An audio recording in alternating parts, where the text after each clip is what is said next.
Hey folks, Kip Adams from the National Deer Association here. Food plot season, and a lot of people still think that they need to mow those food plots to freshen them up or make them more attractive to deer. We just recently published research by Dr. Craig Harper and some of his graduate students showing why that's not true. What I'm going to do today is to do a visual to explain exactly what they found. Now, we have heard for a long time that if you mow those fields, it makes them very fresh and increases quality. We also know that even the second cutting hay, it's a lot higher quality than the first cutting. Well, think about that. Cows eat grass. The way grass grows, it is true that if we mow it, when it starts to grow back, it is more nutritious, certainly more palatable to animals and they want to eat it.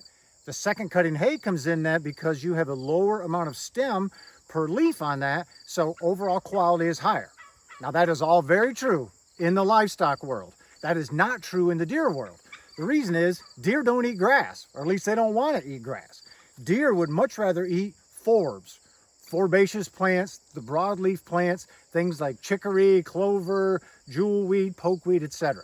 Now, the reason that what I just described works in the livestock industry, but not for deer, is because the life forms of forbs are very different from the grasses. Take this chicory right here, this little chicory. Deer want to eat these leaves, these little leaves from this little short chicory. This was picked. This is something that had been mowed. These leaves are very nutritious. However, here is an older chicory that, as you can see, has those same very small leaves at the tip. This older chicory is every bit as nutritious, these young leaves, as the small one is. The difference, though, is take a look at the overall volume. This chicory that has been mowed has come back. We have a little bit of nutritious leaves and a little bit of volume, but take a look at this other chicory that has not been mowed. We still have all those new growth, those nutritious leaves, but take a look at the sheer volume of this entire plant and all of these leaves that we have all the way to the bottom. So these leaves on the one that's mowed, yes, nutritious. Leaves on the old one that has not been mowed, every bit as nutritious. But take a look at how much more food we have on the one that has not been mowed than the one that has.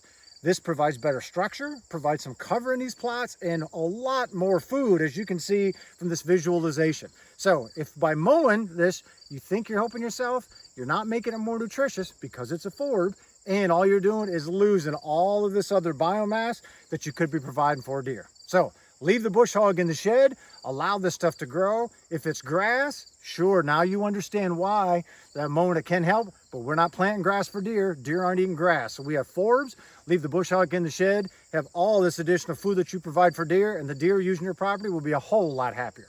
For more information on habitat enhancement, hunting techniques, or anything else deer related, be sure to check us out online at deerassociation.com.